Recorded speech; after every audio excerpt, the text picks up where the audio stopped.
तो हेलो दोस्तों, welcome back to my channel. तो दोस्तों, आज इस वीडियो में हम बात करने वाले हैं ऐसे टॉपिक पर जो हर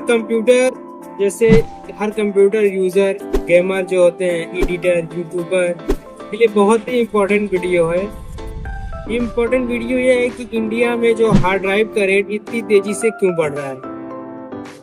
अगर आपने रिसेंटली 1 TB या 2 TB का हार्ड ड्राइव चेक की होगी तो आपने ये नोटिस किया होगा कि प्राइस पहले से काफ़ी ज़्यादा बढ़ चुकी है, हाइक हो चुकी है। तो आखिर ऐसा क्या हो रहा है कि मार्केट में क्या शॉर्टेज है, क्या कंपनीज जानबूझकर प्राइस बढ़ा रही है या फिर कोई ऐसा ग्लोबल रीजन है। चलिए सिंपल और इजी लैंग्वेज में समझने की कोशिश करते हैं। तो मैं आपको पहला सबसे बड़ा रीजन बताऊं हार्ड डिस्क के प्राइस इंक्रीज होने में, AI डाटा और डाटा सेंटर का वो। तो आजकल दुनिया भर में आर्टिफिशियल इंटेलिजेंस बहुत फास्ट स्पीड में ग्रो कर रही है, बढ़ रही है। तो कंपनीज जो है गूगल, माइक्रोसॉफ्ट, अमेजन और बड़ी बड़ी जो कंपनी हैं अपने डाटा सेंटर को एक्सपेंड कर रही है, बढ़ा रही है। तो आप ये सोच रहे होंगे कि भाई इससे हार्ड ड्राइव से क्या कनेक्शन है। तो सिंपल लैंग्वेज में बताऊं आपको, AI सिस्टम जो है बहुत ज्यादा डाटा स्टोर करना पड़ता है। तो जब बात आती है कि लार्ज स्टोरेज की, बड़ी स्टोरेज की जब बात आती है तो हार्ड ड्राइव की बात आती है। तो SSD अभी भी जो है हार्ड ड्राइव से थोड़ा सस्ता पड़ता है। तो बड़ी कंपनीज जो होती है बल्क में, 1000 में, लाख में जो होती है हार्ड ड्राइव को पहले से परचेस करके रख लेती है। तो रिजल्ट ये आता है कि मार्केट में जो कस्टमर के लिए स्टॉक कम पड़ जाती है तो डिमांड हाई हो जाता है, सप्लाई लिमिटेड हो जाती है, तो प्राइस ऑब्वियसली भाई की इंक्रीज होना ही होना है। तो ये बेसिक इकोनॉमी होती है। तो अगर रीजन 2 की बात किया जाए तो जो लिमिटेड मैन्युफैक्चरिंग होती है, थोड़ा सा कम होता है मैन्युफैक्चरिंग इंडिया में हार्ड ड्राइव के। तो हार्ड ड्राइव जो बनाने वाली कंपनी है कम है, इसकी वजह से थोड़ा सा मेजर ब्रांड इधर रहते हैं, ज़्यादा तो है नहीं, जैसे सीगेट हो गया, वेस्टर्न डिजिटल हो गया। तो जब मार्केट में 3-4 कंपनी होती है, मैन्युफैक्चरिंग कम होता है तो डिमांड बढ़ जाती है, तो इजिली प्राइस इंक्रीज कर सकते हैं, उनको इतना राइट होता है। क्योंकि ये प्रोडक्शन कैपेसिटी इंस्टेंटली डबल नहीं की जा सकती है, तो सप्लाई स्लो ही रहती है। इसी वजह से मार्केट में थोड़ा सा फ्लक्चुएट होता रहता है, प्राइस जो होती है ऊपर नीचे होती रहती है। अगर बात करें इंडिया स्पेसिफिक रीजन की, तो इंडिया में ज्यादातर हार्ड ड्राइव जो होती है इंपोर्ट होती है, बाहर से आती है। तो अगर बाहर से आएंगी तो भाई ये तो होगा कि ये डॉलर में परचेज होती है। तो you know all very well that कि जो डॉलर का रेट है कितना हाई है और इंडिया का रेट जो है रुपीस कितना लो है। तो इसके वजह से जो होता है इम्पोर्ट कॉस्ट जो होती है वो बढ़ जाती है। जब इम्पोर्ट कॉस्ट बढ़ेगी तो भाई MRP जो फाइनल प्राइस जो होगा उसका भी प्राइस बढ़ जाएगा। तो इसके अलावा जो होता है इसकी GST ड्यूटी जैसे शिपिंग कॉस्ट हो गया, सब ऐड हो जाते हैं उसमें।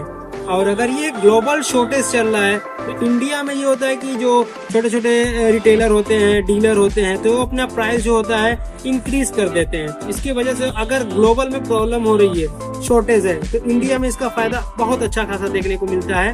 बहुत ज्यादा डबल तक का इसमें मार्जिन हो जाता है हार्ड ड्राइव में इंडिया में। तो एक क्वेश्चन ये भी होता है, कॉमन क्वेश्चन ये भी होता है कि क्या कंपनीज जो होती है वो प्राइस खुद बढ़ाती है या फिर ग्लोबल इम्पैक्ट होता है।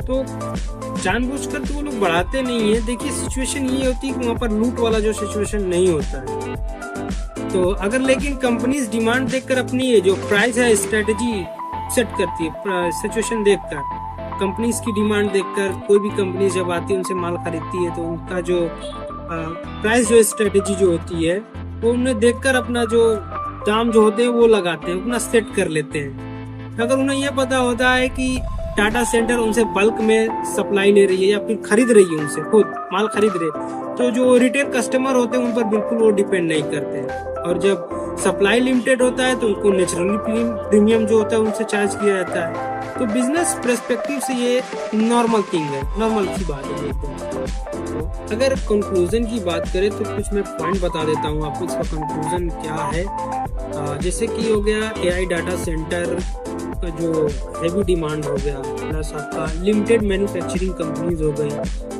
ग्लोबल सप्लाई जो होता है कॉन्स्टेंस हो गया, और उसका डॉलर में जो रेट का जो बढ़ोतरी हो गई, इंक्रीज हो गई, इम्पोर्ट कॉस्ट जो हो गया वो बढ़ गया है, market demand plus supply imbalance हो गई। इसी वजह से जो इंडिया में हार्ड ड्राइव के रेट बढ़ रहे हैं। तो सवाल ये है कि क्या फ्यूचर में भी प्राइस इसी तरह हाई जाएगा या फिर उससे थोड़ा कम हो जाएगा। तो अगर प्रोडक्शन इंक्रीज और डिमांड स्टेबल हो जाती है तो प्राइस होता है थोड़ा सा नॉर्मल हो सकती है, लेकिन अगर शॉर्ट टर्म में ज्यादा गिरावट एक्सपेक्ट नहीं किया जा सकता, बिल्कुल नहीं किया जा सकता है।